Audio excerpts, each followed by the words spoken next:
Hai, kembali lagi bersama gua Ans. Oke, sekarang mari kita lanjutkan spoiler Isekai Osmatun kemarin. Video kali ini mengambil referensi dari WN Arc 20 chapter 157 dan jika di LN-nya ada di volume ke-7. Oke, kita nggak usah lama-lama lagi, mari langsung aja ke videonya. Let's go. Di keesokan harinya, setelah pesta makan malam untuk menyambut Dewi Cinta atau kakak Toya, Mochizuki Karen, tiba-tiba Toya itu mendapatkan kabar dari Tsubaki bahwa Euron itu telah memulai perang dengan negara tetangga mereka, yaitu Kerajaan Hanok. Kerajaan yang berada tepat di baratnya Euron dan berdekatan dengan Kekaisaran Regulus. Dengan cepat, Toya pun menghidupkan HP-nya untuk membuka map untuk melihat lokasi pasukan setiap negara. Dan HP Toya pun berhasil menemukan posisi kedua belah pihak yang diberikan tanda masing-masing. Lingkaran berwarna merah untuk pasukan Euron dan lingkaran berwarna biru untuk pasukannya Hanok. Berdasarkan posisi yang Toya dapatkan di HP-nya, sepertinya Euron itu saat ini sedang unggul dari Hanok. Sebab di mapnya itu, pasukan Euron itu berhasil menduduki wilayah Hanok dan juga berhasil mendirikan 2 perkemahan di tanah Hanok. Toya bertanya kepada Tsubaki apa alasan Euron memulai perang sekarang. Tsubaki pun menjawab kalau mereka beralasan bahwa menurut sejarah mereka selama 7.000 tahun lamanya, tanah Hanok adalah tanah leluhur mereka. Jadi mereka mau mengambilnya kembali. Toya pun di sini merasa ada yang janggal dengan alasan yang mereka berikan itu. Karena penasaran, Toya pun bertanya kepada Siska yang sudah hidup semenjak 5.000 tahun. Toya berbisik-bisik ke Siska, apakah 5.000 tahun yang lalu ada yang namanya negara kerajaan suci Euron? Dan Siska pun menjawab tidak. Karena selama masa invasi monster kristal 5.000 tahun lalu itu, di dunia baru Toya itu tidak ada yang namanya tempat yang aman bagi manusia. Ya mungkin kayak No Game No Life Zero kalau kalian udah lihat movie-nya. Bisa dibilang keadaannya itu 11-12 lah menurutku. Mendengar itu dari Siska, Toya pun jadi curiga dengan cerita sejarah Euron itu, yang kemungkinan besar bohong atau hoax. Karena ya seperti yang kalian dengar 5.000 tahun yang lalu itu nggak ada tanah yang aman di dunia baru Toya ini yang bisa ditinggali manusia. Tapi di sisi lain bisa dibilang nggak hoax juga karena nggak tahu sebelumnya kan kayak 6.000 tahun yang lalu atau 7.000 tahun yang lalu. Mungkin aja beneran ada nama kerajaan itu, kerajaan Euron, di luar masa invasi monster kristal. Tapi Tsubaki malah percaya kalau Euron itu berbohong. Karena Euron ini memulai perang sebab beberapa tahun yang lalu Hanok itu telah menemukan tambang orikalkum dan misril baru di tanah mereka yang membuat ekonomi negara Hanok itu akhir-akhir ini meningkat. Jadi Tsubaki itu beranggapan kalau Euron ini mau mengambil tambang mereka itu dengan cerita palsunya mereka ini. Mendengar penjelasan itu, Toya pun akhirnya paham alasan Euron itu mengincar frame gear-nya waktu itu, yang kemungkinan besar pastinya untuk melawan Hanok sekarang. Karena hal-hal yang berbau-bau perang adalah pertama kalinya bagi Toya. Toya pun bertanya lagi ke Tsubaki, apakah yang terjadi jika Toya itu membiarkan mereka? Tsubaki pun jawab, kalau situasinya tetap seperti ini, maka sudah dipastikan Hanok akan kalah karena perbedaan kekuatan di antara keduanya. Mendengar kesimpulan Tsubaki itu, Toya pun di sini bertanya-tanya dalam hatinya, apakah kalau Hanok kalah, Euron akan lanjut menjajah Kekaisaran Regulus? Karena jaraknya nggak jauh-jauh amat gitu, atau bisa dibilang dekat lah. Jangan dipisahin sama lautan gitu, ya lautan lah. Jika itu benar, maka sudah bukan lelucon lagi bagi Toya. Apalagi Regulus kan negara ceweknya, jadi nggak mungkin dianggap lelucon lagi bagi Toya. Udah dianggap serius kalau memang itu akan terjadi. Kebetulan karena lagi membahas Kekaisaran Regulus, Toya pun nanya apakah Regulus ini punya hubungan aliansi dengan Hanok untuk memastikan kemungkinan yang tadi. Karena kalau memang beneran Regulus itu aliansi sama Hanok, maka kemungkinan besar Regulus pasti akan ditargetkan selanjutnya. Sebagai pun menjawab ya, tapi nggak sampai membentuk aliansi, cuman kayak temenan akrab doang gitu kedua negara ini. Dan kalau mengenai perang sekarang, mungkin Regulus itu cuma membantu Hanok dalam bentuk persediaan makanan dan senjata doang. Jadi di antara kedua negara ini nggak ada aliansi, cuman berteman doang. Dia pun berpikir jika emang seperti yang dikatakan Tsubaki, maka peperangan ini pasti akan berjalan dengan sangat lama. Karena ya Hanok dibantu sama Regulus walaupun dia kalah pasukan gitu. Tapi walaupun gitu tetap aja Euron ini masih tetap di atas, belum mengubah kalau Euron itu akan kalah walaupun dibantu sama Regulus. Karena pasukannya emang lebih kuat. Jika saja Toya berpikir kalau peperangan ini tidak ada hubungannya dengan dirinya, maka Toya tidak akan ada kewajiban untuk membantu Hanok juga. Dan semuanya akan berjalan seperti biasa. Karena kebiasaan menolong hanya dengan tekad peri kemanusiaan seperti pahlawan yang ada di anime-anime lain. Menurut Toya itu hanyalah sebuah perilaku yang tidak lebih dari yang dilakukan oleh orang-orang munafik. Tapi karena Toya teringat sama perkataan mendiang kakeknya dulu yang mengatakan jadi munafik itu baik, tapi janganlah menjadi seorang pengamat yang tidak melakukan apapun. Karena kalau kau menjadi orang seperti itu, maka kau tidak akan ada bedanya dengan monyet. Toya pun memutuskan untuk menjadi orang munafik, karena Toya itu nggak mau menjadi monyet dengan ikut campur perang sekarang. Tapi sebelum itu Toya mau memeriksa apakah dari para kesatrianya itu ada dari negara Euron atau Hanok. Agar saat Toya berdiskusi dengan salah satu negara itu, peluang Toya dipercaya sama negara asing itu lebih tinggi. Subaki pun menjawab ada, tapi cuma dari Hanok doang, dari Euron nggak ada. Karena kebetulan ada, Toya pun menyuruh Subaki untuk memanggil orang itu, kesatrianya itu, agar Toya itu bisa berdiskusi dengannya tentang perang ini. Singkat cerita, kesatria itu pun sekarang telah berada di hadapan Toya. Dia berlutut dan menundukkan kepalanya dengan hormat di hadapan Toya sambil memberikan salam ke Toya.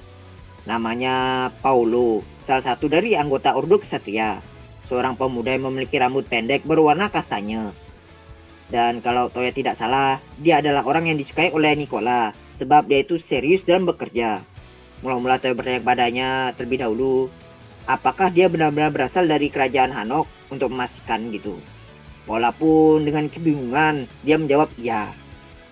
Dia berasal dari kerajaan Hanok, di desa yang bernama Queen, yang berada di ujung timur kerajaan Hanok.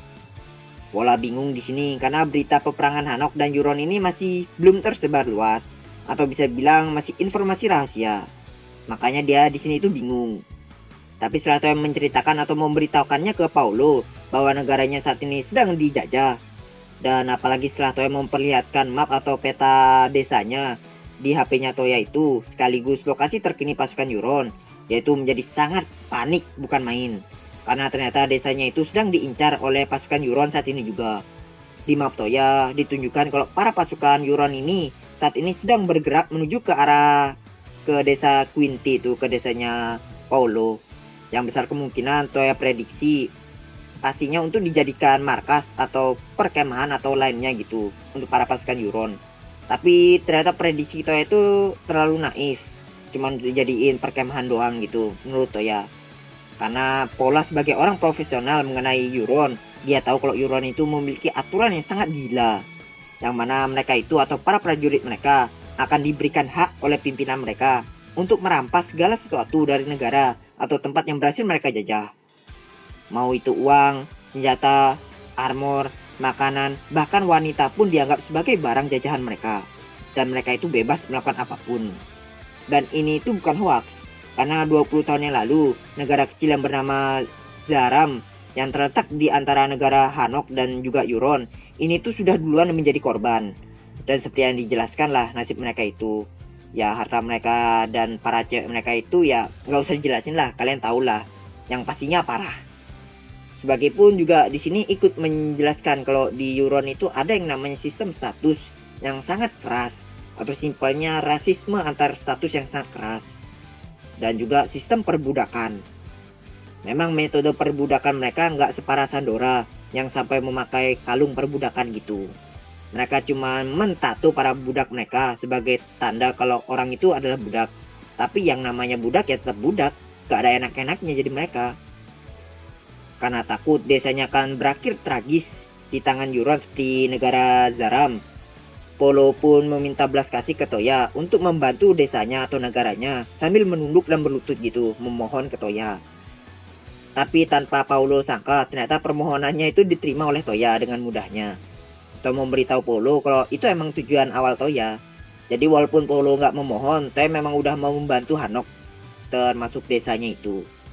Toya juga memberitahukannya kalau tujuan dia itu dipanggil cuman agar Paulo itu ikut bersamanya ke Hanok, supaya para orang-orang Hanok itu percaya kalau Toya itu datang untuk membantu mereka gitu. Mendengar itu Paulo pun menjadi sangat senang. Dia pun dengan senang hati menuruti perintah Toya.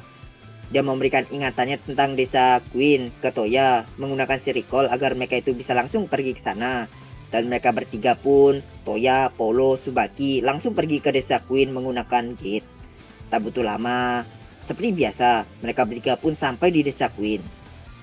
Di hadapan Toya saat ini, Toya melihat pemandangan membentang dari desa kecil Queen yang diselimuti dengan suasana yang sangat tentram. Paulo menunjukkan ekspresi tercengang melihat dirinya yang saat ini tiba-tiba bisa berpindah ke tanah airnya. Walaupun begitu, dia juga menunjukkan ekspresi yang senang atau lega karena desa itu masih aman. Lalu datanglah seorang pemuda yang bekerja sebagai petani di sana, memanggil Toya dan yang lainnya dengan gelisah sambil berdiri di samping pintu masuk desa. Paulo yang melihat pemuda itu pun langsung beralih ke arahnya, dan mereka berdua pun mulai sering ngobrol gitu satu sama lain. Ternyata pemuda itu adalah teman masa kecilnya Paulo yang bernama Lento. Mereka bercakap-cakap, ya seperti orang biasanya lah yang baru pulang kampung dari sekian lama. Lalu setelah itu Paulo pun bertanya kepada temannya itu, si Lento itu, apakah dia sudah tahu kabar tentang kalau Yuran itu sedang menjajah Hanok.